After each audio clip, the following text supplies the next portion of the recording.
Now, I own a six-figure government contracting agency. I'm going to share the steps you need to take to understand it, get started for yourself, and put yourself in the right situations to start winning contracts. So here's my five-step method. Step one, getting to understand your niche, knowing exactly what you want to do, exactly what you want to provide to the government. Step two, understanding the difference between prime contracting and subcontracting, knowing which contracts you want to prime for, knowing what things you might need to sub for. Step three, creating your business entity. That could be your LLC, sole proprietorship, however you want to go. I'm not a legal attorney, I'm not giving legal advice, but that's an important step. Step four, working on those business certifications, your minority certifications, your disadvantaged business enterprise certification, your woman business owned certifications, and then also working on your business entity certification. So that could be your statewide vendor number, your UBI, ensuring you got your EIN and those things. And then step five is finding and writing your contracts and really knowing how to search them and really knowing how to write a good bid. I'm going to go over the first two steps in detail. Next video, we'll go over the last three. Go ahead, rotate your phone.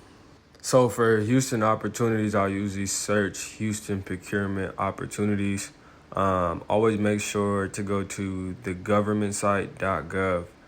As you can see, these are all of the procurement websites for the state of Houston. You got the state of Texas website, the Harris County website, and a few other agencies. Bonfire is the Harris County website where they have all the open procurement opportunities. So you'll have your public opportunities, past and present. So you just really go through, and I would suggest to just read all the open opportunities that they have in each of those procurement sites. Sometimes there's a lot, sometimes there's not a lot. So you have to log in on Bonfire to actually get access to the files. So I'll log in and then open the file. And then once you finally open it, you can see all the specifics. And you'll also be able to see the documents attached on the right side. For state contracts with Texas Smart Buy is the site. You'll search as a vendor, and then you'll just go through and see what opportunities that there are out there. As you see, there's a lot of opportunities on there, and it can be overwhelming. So at the very top, scroll back, you'll see that there is a smart search. Here's where you'll get really good with your smart searches, your keyword search. You'll search keywords around contracts you're looking for, and just really see what they got. For Washington State, Webb's is going to be the main site for RFPs and procurements. It's not the only one, but the main one. You'll see on that left side, commodity code, search opportunities.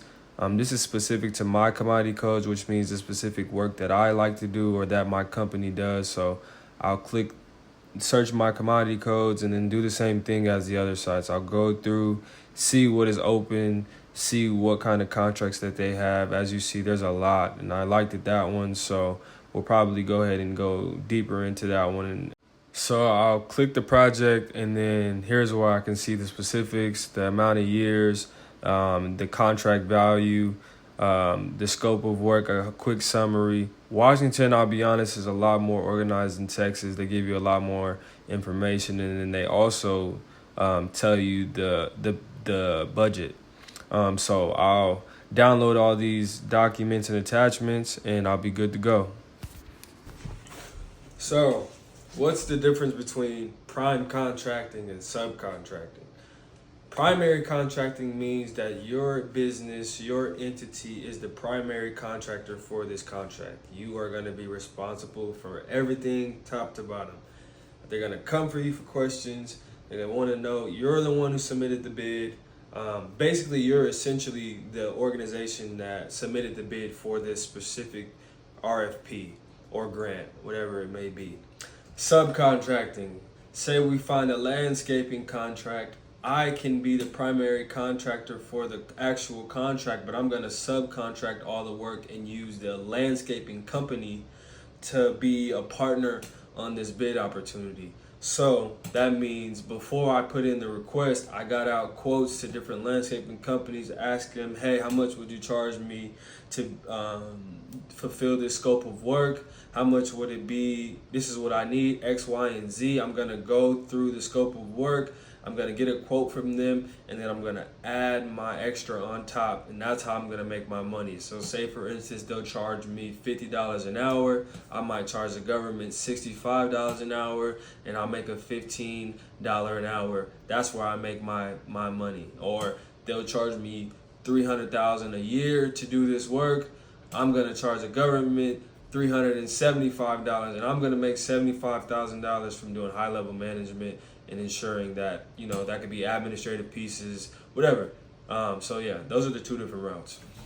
You can also be a subcontractor on a contract, meaning that a different organization was a primary contract for a proposal, and they reached out to you to be the subcontractor, or you reached out to them.